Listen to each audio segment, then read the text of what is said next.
Hello friends, आज हम लोग बात करेंगे इन्फॉर्म्ड कंसेंट के बारे में। तो जैसा हम लोग क्लासिफिकेशन समझ चुके हैं कि आपने मरीज़ को कैसे इन्फॉर्म्ड किया, उसके हिसाब से दो तरीके की कंसेंट होती थी। एक होती है हमारी अनइन्फॉर्म्ड कंसेंट और एक होती है इन्फॉर्म्ड कंसेंट। ठीक है, तो आज हम उसी इन्फॉर्म्ड कंसेंट को डिटेल में समझेंगे। ठीक है, तो जो इन्फॉर्म्ड कंसेंट होती है वो कहती है कि कंसेंट ऑफ द पेशेंट किसी भी प्रोसीजर के लिए या ट्रीटमेंट के लिए आप तभी ले सकते हैं जब आप उन्हें फुली इन्फॉर्म करेंगे। किसके बारे में? About the nature of his condition. ठीक है, तो ये हमारी कहलाती है क्या? Informed consent. और कंसेंट हमेशा और हमेशा कैसी होनी चाहिए? इन्फॉर्म्ड होनी चाहिए। सारी चीज़ें आपको उनकी कंडीशन के बारे में इन्फॉर्म कर देना है।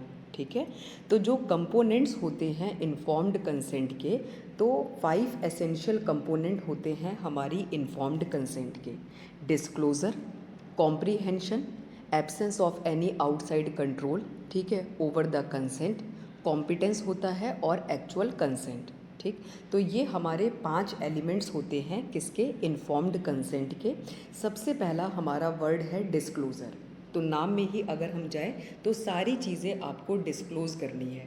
क्यों डिस्क्लोज़ करनी है? जिससे कि मरीज़ जो है अब डिसीज़न ले पाएँ कि उनको कंसेंट देनी है या नहीं देनी है। तो disclosure means transmission of the information which is material to a decision. ठीक है, तो कैसी information? Like nature of the disease, क्या ट्रीटमेंट ऑप्शंस अवेलेबल हैं। ठीक है, सर्जरी के केस में आप जनरल एनेस्थीसिया में करेंगे या लोकल एनेस्थीसिया में करेंगे। जो हार्मफुल इफ़ेक्ट है एनेस्थीसिया, इन सारी चीज़ों को इन्फॉर्म करना है आपको। ठीक है, उस ट्रीटमेंट ऑप्शन के क्या बेनिफिट हैं, क्या रिस्क हैं, और क्या रिस्क होगा अगर आप कोई भी ट्रीटमेंट रिसीव नहीं करेंगे। इस चीज़ को हम लोग कहते हैं इन्फॉर्म्ड रिफ्यूज़ल। मतलब आपने काउंसलिंग भी करी तब भी मरीज़ डिनाई ही कर रहे हैं, तो आप उस चीज़ का खतरा भी मरीज़ को एक्सप्लेन करेंगे। फिर भी अगर वो रिफ्यूज़ करते हैं, आप कुछ नहीं करेंगे, यही चीज़ हमारी कहलाती है इन्फॉर्म्ड रिफ्यूज़ल। तो हमारा जो पहला कंपोनेंट था डिस्क्लोज़र, वो हम समझ चुके हैं इन्फॉर्म्ड कंसेंट का। नेक्स्ट हमारा जो वर्ड है, जो कंपोनेंट है, वो है comprehension. Comprehension means substantial understanding of this information. ठीक है, तो जो भी आप एक्सप्लेन करेंगे मरीज़ को, वो आप मरीज़ की लैंग्वेज में ही एक्सप्लेन करेंगे। ठीक है, जिससे कि उसको समझ में आए कि उसको आगे क्या करना है। ठीक, अगर ज़रूरत हो तो आप इंटरप्रेटर भी एम्प्लॉयड कर सकते हैं, जो कि अच्छे से मरीज़ को एक्सप्लेन कराएं चीज़ों को। ठीक है, तो हम लोगों ने 2 कंपोनेंट समझ लिया, एक डिस्क्लोज़र समझ लिया और दूसरा अंडरस्टैंडिंग वाला मीन्स कॉम्प्रीहेंशन समझ लिया। थर्ड हमारा आता है कि कोई भी आउटसाइड कंट्रोल नहीं होना चाहिए पेशेंट के डिसीज़न पे। मतलब ना आपका ना पैरामेडिकल स्टाफ का, किसी का भी इन्फ्लुएंस नहीं होना चाहिए। हाँ, अगर वो वॉलंटरी आपसे मांगते हैं सजेशन, तब आप एडवाइस कर सकते हैं, लेकिन वैसे आपको कुछ भी गाइडेंस नहीं देनी है। ठीक है, नेक्स्ट हमारा आता है कंपोनेंट कॉम्पिटेंस का। कॉम्पिटेंस का मतलब क्या है? जैसे हम समझते हैं कि जनरल फिजिकल एग्जामिनेशन के लिए मरीज़ की उम्र होनी चाहिए मोर देन और इक्वल टू 12 ईयर, वहीं सर्जरी के लिए कितनी होनी चाहिए उम्र? मोर देन और इक्वल टू 18 ईयर।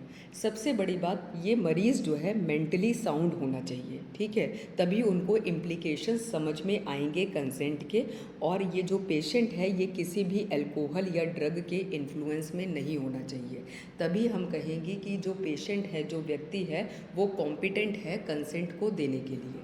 4 एलिमेंट हम समझ चुके: disclosure, comprehension, absence of any outside control over the decision, fourth one is competence, और जो फिफ्थ कंपोनेंट होता है वो होता है एक्चुअल कंसेंट। मीन्स कंसेंट जो है कैसी होनी चाहिए? रिटन होनी चाहिए और विटनेस्ड होनी चाहिए। ठीक है, तो आपको मरीज़ का सिग्नेचर लेना है in the presence of 2 independent witness, जिससे कि फर्दर आपके ऊपर कोई एलिगेशंस ना लगें कि आपने मरीज़ के ऊपर दबाव बनाया था, क्रिमिनल फोर्स यूज़ करी थी, असॉल्ट किया है। तो ये हमारे होते हैं 5 कंपोनेंट इन्फॉर्म्ड कंसेंट के। अब हम देखेंगे कि क्या एडवांटेज होती है इस इन्फॉर्म्ड कंसेंट को लेने की। ठीक है। एडवांटेज वही है कि मरीज़ आपको स्यू नहीं कर सकते फ्यूचर में under the section 350 IPC. 350 IPC हमारी डील करती है क्रिमिनल फोर्स से, कि आपने क्रिमिनल फोर्स को अप्लाई करके मरीज़ की कंसेंट ली। 351 आईपीसी हमारी डील करती है असॉल्ट से, और सेक्शन 90 आईपीसी जैसा कि हम जान चुके हैं कि अगर आप कंसेंट लेते हो under the fear of injury, या वो व्यक्ति कम्पिटेंट नहीं है, लाइक जनरल फिजिकल एग्जामिनेशन के लिए उसकी उम्र 12 साल से नीचे की है, ठीक है, या मिसकंसेप्शन ऑफ फैक्ट्स के तहत आपने कंसेंट ली है, ठीक है, या फिर वो व्यक्ति मेंटली इल है, इंटॉक्सिकेटेड है कंसेंट देते वक्त, तो ये सारी सिचुएशन में कंसेंट हमारी इनवैलिड मानी जाती है under the section 90 of the IPC. तो इनमें से कोई भी सेक्शन के तहत मरीज़ आपको स्यू नहीं कर पाएगा अगर आप इन्फॉर्म्ड कंसेंट लेंगे, ठीक है।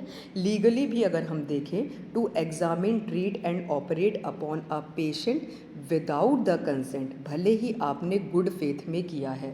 गुड फेथ हमारा डील करता है सेक्शन 52 आईपीसी से, मीन्स आपने प्रॉपर केयर और अटेंशन दी है, लेकिन तब भी हमारा ये एक्ट जो है वो पनिशेबल हो जाता है under the above sections 350, 351 and section 90 of the IPC, ठीक है।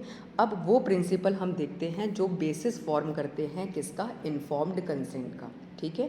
तो एक प्रिंसिपल होता है हमारा फुल डिस्क्लोज़र, हम समझ चुके, सारी इन्फॉर्मेशन आपने मरीज़ को ट्रांसमिट कर दी है विच इज़ मटेरियल फॉर हिज और हर डिसीजन, ठीक है। और सेकंड हमारा प्रिंसिपल है प्रिंसिपल ऑफ पेशेंट ऑटोनॉमी, जो पेशेंट की ऑटोनॉमी की रिस्पेक्ट करता है, ठीक है, कि वो एग्री भी कर सकते हैं और डिसएग्री भी कर सकते हैं, ठीक है।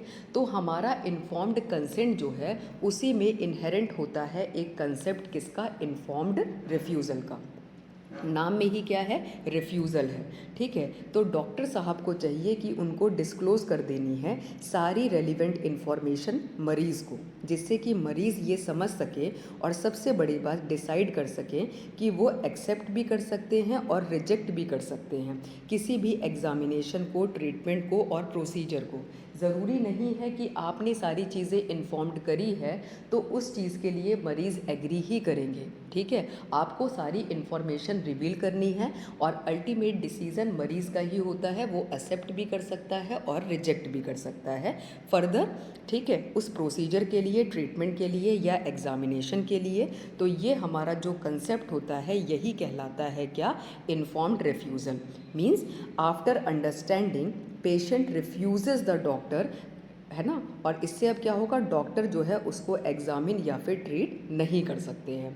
तो ये हमारा जो इन्फॉर्म्ड रिफ्यूज़ल वाला कंसेप्ट है ये हमारा इनहेरेंट होता है किसके कंसेप्ट में, इन्फॉर्म्ड कंसेंट के रिस्पेक्ट में। तो आज हम लोगों ने अच्छे से समझ लिया कि इन्फॉर्म्ड कंसेंट क्या होता है, क्या उसके 5 एसेंशियल कंपोनेंट होते हैं, हमने समझ लिया कि किस सेक्शन के तहत मरीज़ आपके अगेंस्ट केस फाइल कर सकते हैं, section 350, 351 and section 90 of the IPC, जिसमें हमारी कंसेंट इनवैलिड हो जाती थी। और लास्ट में हम लोगों ने समझ लिया इन्फॉर्म्ड रिफ्यूज़ल के बारे में। Thank you.